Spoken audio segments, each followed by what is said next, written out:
Hello, good afternoon or good evening, and welcome to Politics on Melody 100.7 FM Ibadan. It is POM, where we strictly talk politics. Everything here is about politics, everything politics. That is what we do right here on the program Politics on Melody.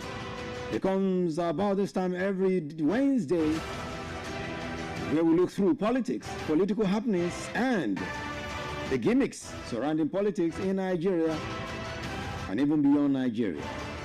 It feels good to be here on behalf of the team. My name is Pretty Adegoke. Welcome you to the show. On the show today, tomorrow is the D-Day, and of course, it looks like Fubara Sim Nalayi Fubara is returning as the governor of Rivers State because the 6-month emergency rule ends officially tomorrow. So Sim Fubara, all things being equal, ceteris paribus, should be returning as the governor of Rivers State. Will he return? Will he not return? That is a question. But the body language of the president seems like he will return as the as the governor of Rivers State. Now, ahead of his resumption tomorrow, ahead of his returning tomorrow, the man who's been holding fort for 6 months now, retired Vice Admiral Ibokete Ibas, has been talking about his achievement for 6 months. He says he has brought peace back to Rivers State. You will hear him and some other things he's saying that he has been able to achieve in 6 months. And stakeholders have continued to react to some of the situation of the sole administration, of course, especially his decision, some of the things he did while in office for 6 months. Some stakeholders have been reacting. What are they saying? Positive or negative? We will definitely get you to that one very shortly. So Rivers State in our minds this evening, and Rivers State in focus this evening. And still talking about Rivers State, PDP is saying, even though the rumor is making around everywhere that Fubara will be joining the APC soon as he returns as the governor, we do not believe that Sim Fubara will join the APC. We still see him as a man who will continue as a member of the PDP. You will hear that and much more. Talking about the PDP again, even though there seems to be shadows, there seems to be some kind of not too sure whether the convention in Ibadan will hold November 15 or 16, considering what the Wike camp has been saying concerning that convention. The PDP is saying, we are set, we are ready, and we are preparing, we are strategizing. You will hear them speak this evening as well. And also, the battle continues between the DSS and Omoyele Sowore. They gave him 7 days to retract his statement and apologize to the president. Omoyele said, "Oh, bomb monkey, I won't apologize." The 7 days expired 2 days ago, and now, yesterday, the DSS has decided to take Omoyele Sowore to the Federal High Court in Abuja. And he also joined Facebook, X, as well as Instagram. They said they told them to pull down Omoyele Sowore's comment and report him, but they didn't do it. So they're also dragging all of them to court as responded to Omoyele Sowore's case at the Federal High Court. And you know what? Just a few minutes later, Sowore also went to Federal High Court and sued the DSS for invasion of privacy. According to him, they cannot be teaching him how to live his life. They are invading on his privacy. You will hear all of this evening. The show, as always, is loaded again. So welcome and let's roll. If you're ready like Freddy, let's move like this. Welcome. Once again, my name is Pretty. The finest is here. Let's begin with latest development of political happenings and stories making the rounds about this time.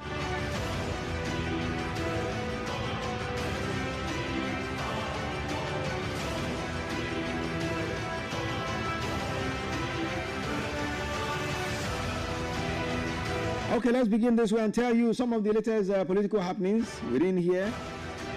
And let's tell you that the Independent National Electoral Commission, NEC, there's INEC, has debunked reports circulating on social media claiming that the commission is recruiting for various positions. So they say we should let you know that it is a lie. INEC cautioned Nigerians to disregard the advert, which directs applicants to a fraudulent website. And the name of the website, let me tell you, because I don't want you to fall victim. INECrecruitment.com. INECrecruitment.com is in a website. So INEC says there's nothing like that. Please don't fall victim. That's why I'm using this story as my first story today, so you won't fall victim and begin to cry. Hope you hear it now. Hope you're hearing. I hope you have heard what we are saying. So according to INEC, the clarification becomes necessary because for now, there's nothing like recruitment. If they want to recruit massively, they will let you know. INEC described the advert as the handiwork of criminal element attempting to defraud unsuspecting members of the public. So don't fall victims, we have told you. The All Progressives Congress, APC in Lagos State, has dismissed Professor Udenta's prediction on the party's collapsing before 2027 general election. In a statement here a while ago, the state party spokesman, Mr. Seyi Oladejo, described Udenta's prophecy as theatrics, cheap, and empty talk. Remember, Udenta, who is the founding national secretary of the Alliance for Democracy, AD, in a TV interview yesterday, declared that APC will collapse before 2027. Now, responding, Oladejo said instead of collapse, the APC was increasing in lumps, in leaps, and in bounds, and of course, getting stronger each day.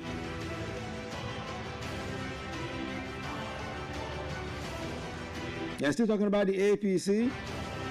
The ruling party has boasted that it has a very low defection rate compared to the number of people joining the party every day. The national chairman of the party, Professor Nintawe Yelwata, stated this beautiful morning when he featured on a program in Lagos.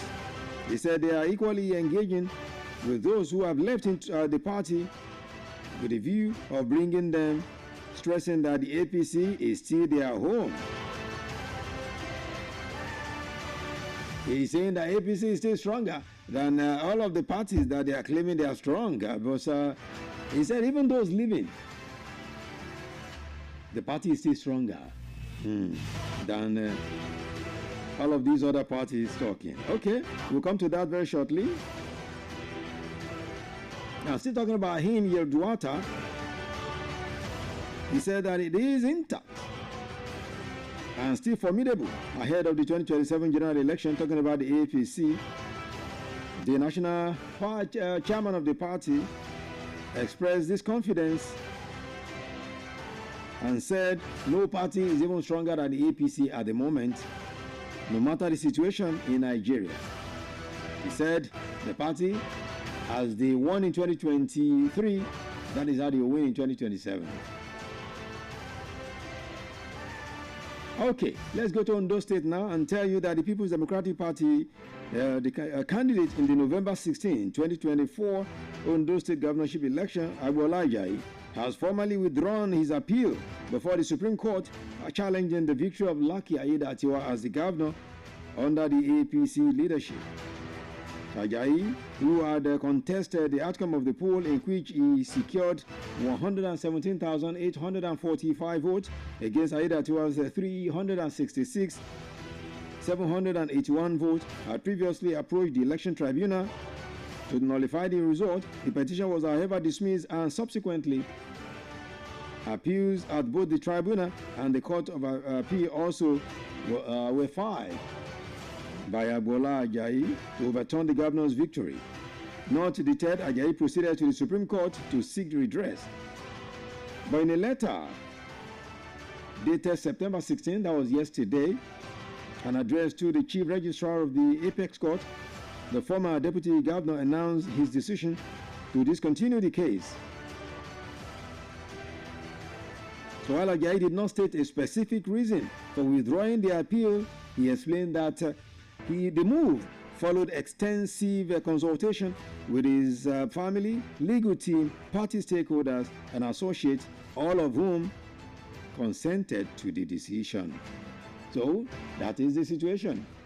Some people will tell you, why did you go that far in the first instance when you knew you were not going to take it, to see to the end? Anyway, that's the situation right there. See, talking about latest political happenings, a member, let's go to Abia now, where a member representing Umuahia North State Constituency in the Abia State House of Assembly, Anderson Akaliro, has officially written to his constituents explaining why he resigned from the APC. Akaliro in the message said he was aligning with Governor Alex Otti and his Labour Party because of visionary leadership.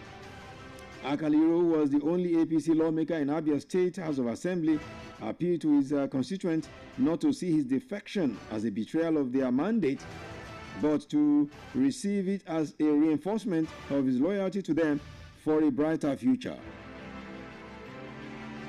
He noted that his decision to join the LP was advised by his constituents, political allies, and stakeholders in the Umuahia North constituency. So, that is the situation. For those who are wondering why the man left, he has just explained. Before we leave the stories making the round, let's quickly tell you that the Senator Kabiru Marafa Consultative Forum has said that the APC in Zamfara State is still struggling to recover from the resignation of the former lawmaker.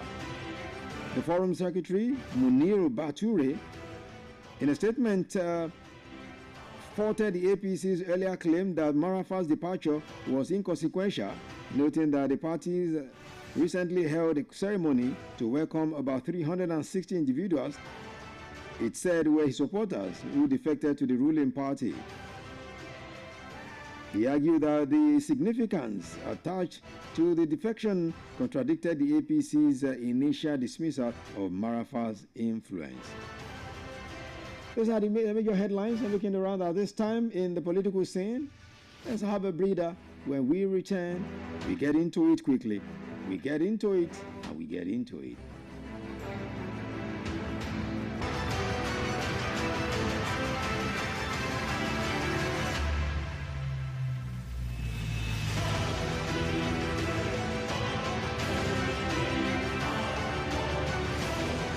Melody FM 100.7.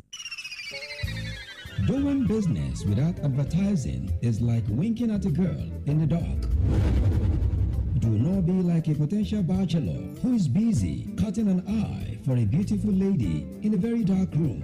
Give your business the much needed publicity it deserves. Come do business with us by advertising your goods and services on Melody 100.7 FM Ibadan, and let's use our platform to uplift your own. Advertise with us by contacting our marketing department at number 2 MB Makpadero Street, Bodewa Simi, Basharu, Ibadan, Oyo State, Nigeria. Telephone 0915-500-107. That is 0915-500-1007. You can also follow us on all our social media platforms at Melody 107 FM. At Melody FM Ibadan, we help make your business to blow. Yaga yaga. Melody FM, your real home of entertainment. Stay tuned. This Melody.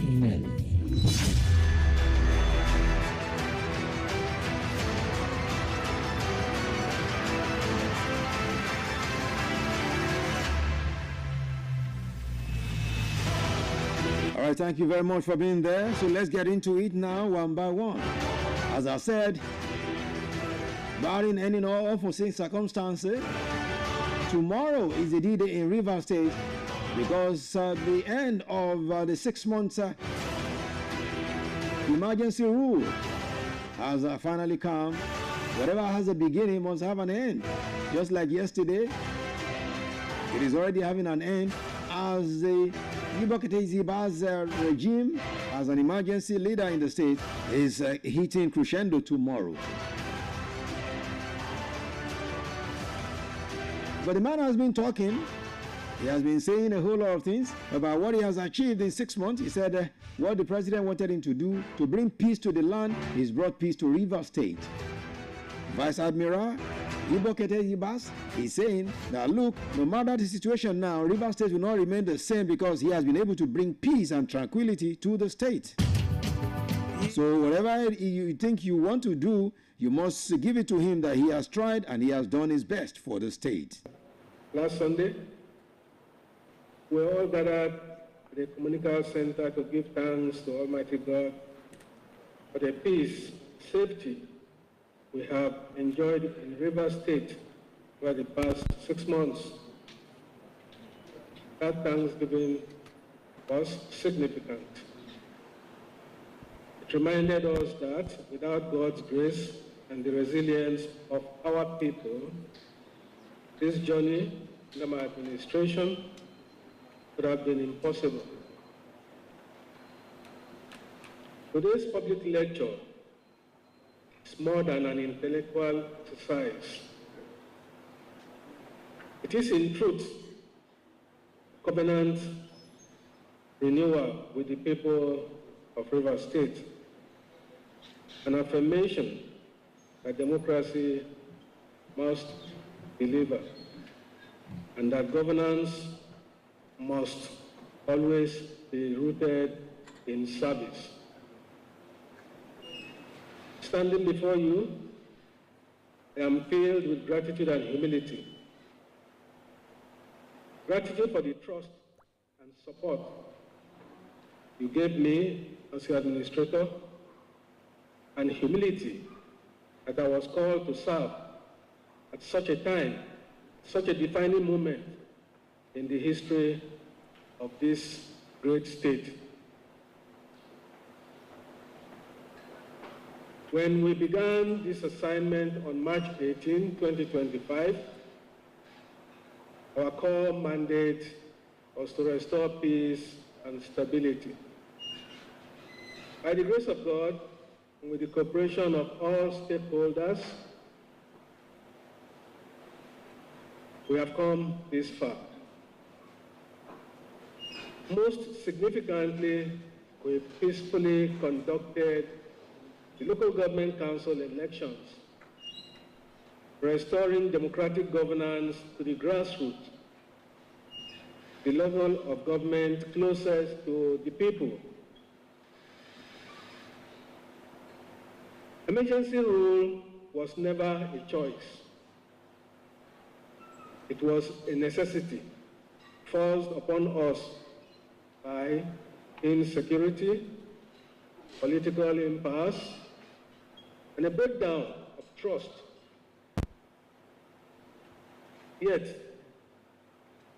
in hindsight, it offered us enduring lessons. That peace is priceless. Without security, no other aspiration is possible. That when governance is weakened, opportunism fills the vacuum, endangering lives and livelihoods, and that the indomitable spirit of Rivers people cannot be broken. They endured, they persevered, and have remained steadfast. The stability we have restored is the foundation upon which democracy must now be rebuilt. Our guest speaker has done justice to the theme of the lecture, good governance and democratic dividends. I will not attempt to delve into the subject and distort his well-researched submission. Thank you, Prof. And thank you very much for the beautiful submission. And I may advise that we get copies of his lecture and make sure they go around. My role here, therefore, is to once again offer my sincere gratitude to my dear people of Rivers State for all that we have worked hard together to achieve in the last 6 months. The support has been most humbling and overwhelming. I will remain eternally grateful to you all. I plead with you all to rededicate yourselves to our collective destiny, one ordained by God. I charge all of us to place Rivers State above personal ambition, to commit to tolerance, forgiveness, and reconciliation, to consciously work at building trust amongst each other, and to ensure that the dividends of democracy reach every household. Distinguished ladies and gentlemen, Rivers State has been stabilized under extraordinary circumstances. Much remains to be done, but the foundations have been laid. Let's build on it. Let us prove to the world that Rivers State, the treasure base of the nation, can also be the model of good governance in Nigeria. May God bless Rivers State. May God bless the Federal Republic of Nigeria. Thank you all.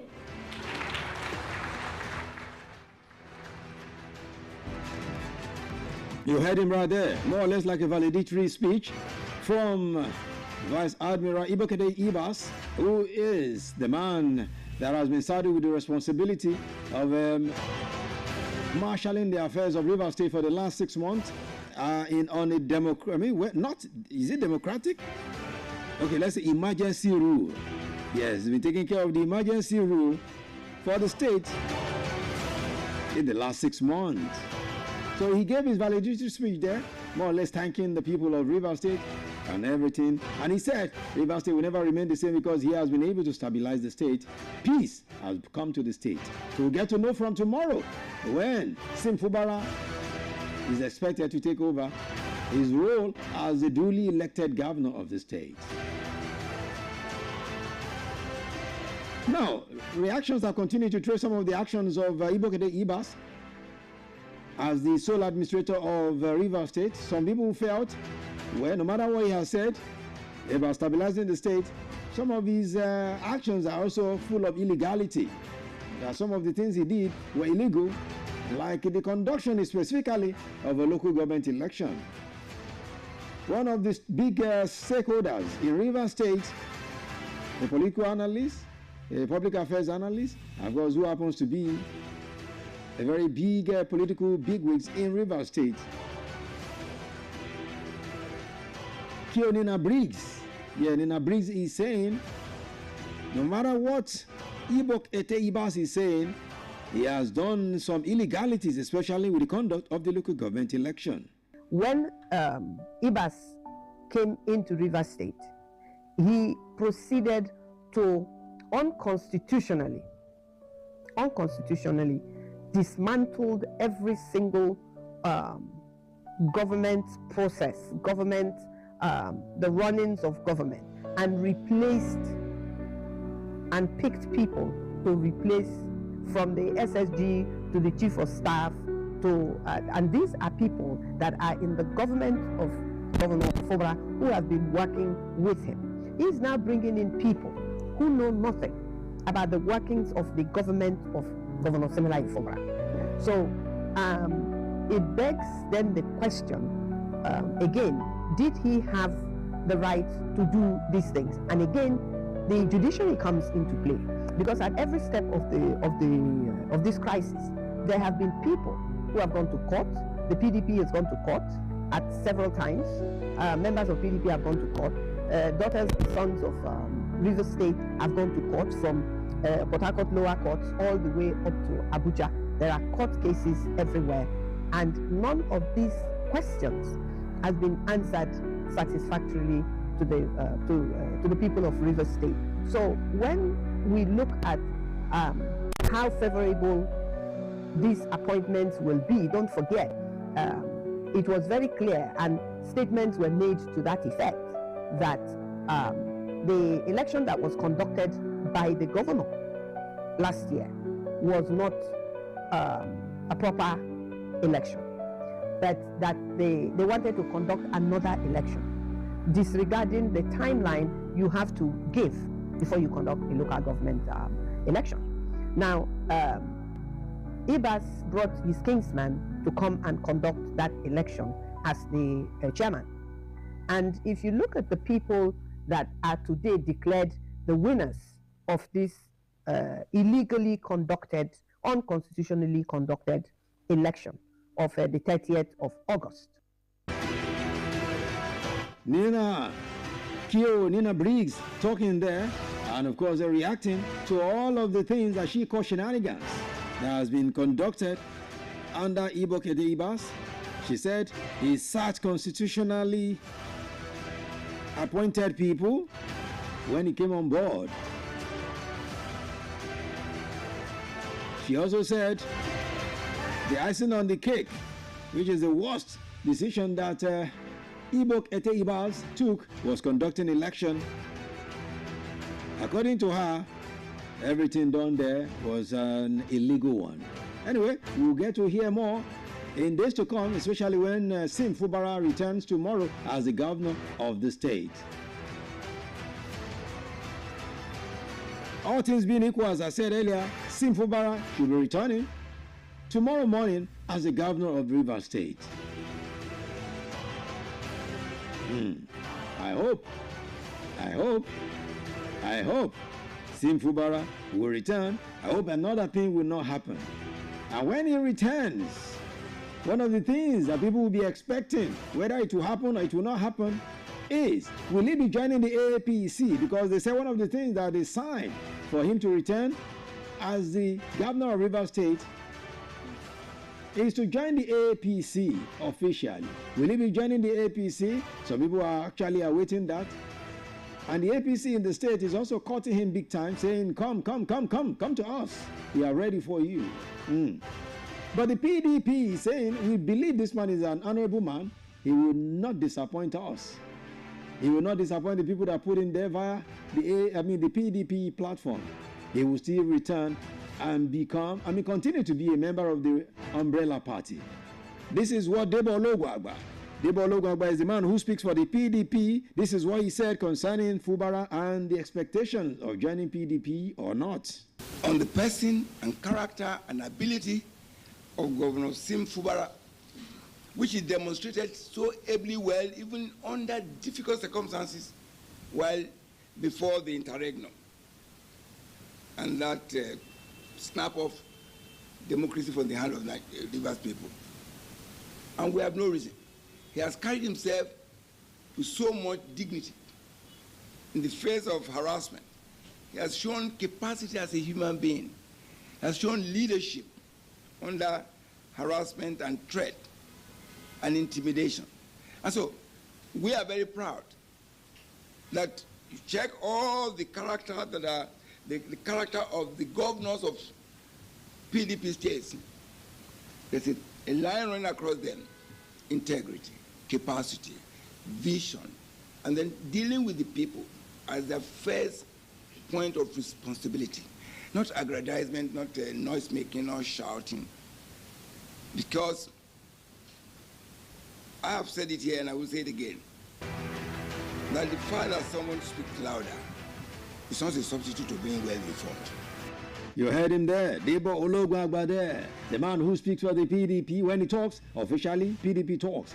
So he says, they as a party believe that Fubara will continue to be under the umbrella and is not going to be picking up a broom anytime soon.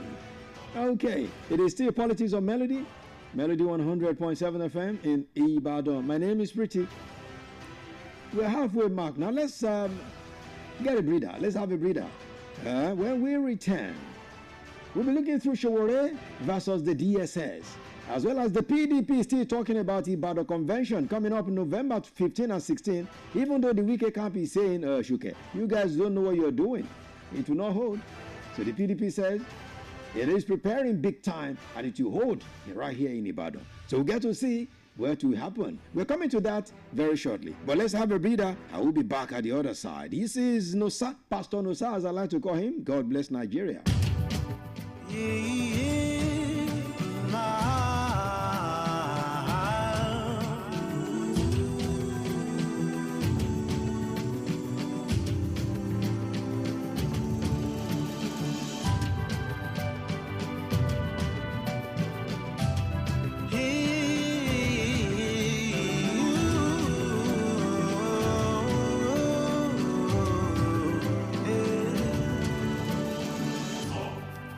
Land of unity, land of peace. This may sound funny, but when I look around, that is what I see. Land of such ethnic and cultural diversity. A land so rich, giant of Africa. Indeed.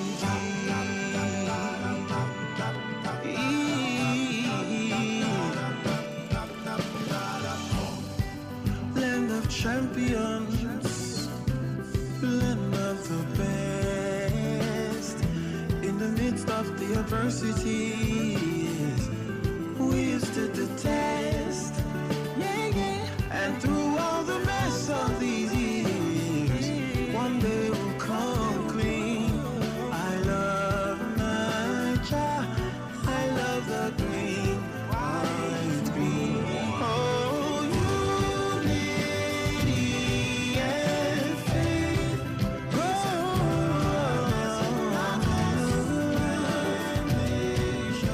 God bless Nigeria. In the midst of the abundance, so many people know they enjoy the benefits of the plenty things we get from under our soil. But I hope that one day we go change our ways so that for the future generation, Nigeria will be a better place. Ooh,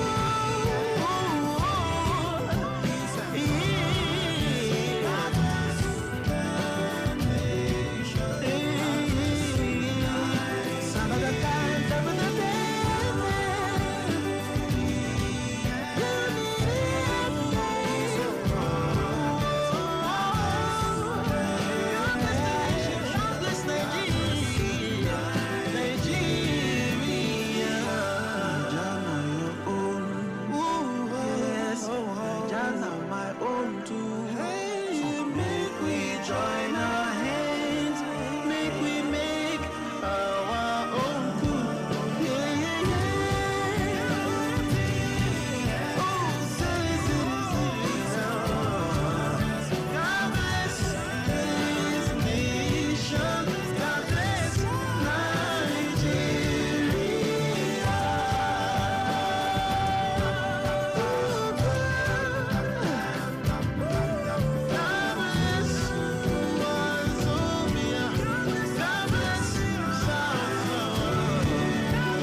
Even though I've decided to change the prayer now, you know, I've always said God has blessed Nigeria immensely. And I think the prayer we should be having now, we should change it to God help Nigeria. Because it is God's help that we need. God has blessed us so much. What other blessings are we asking? What other blessings can we still be asking from God?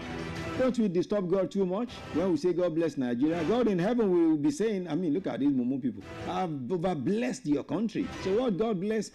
What other blessing are you asking? Please, it is God's help that we need at this time. So God, help Nigeria. Okay, moving on now.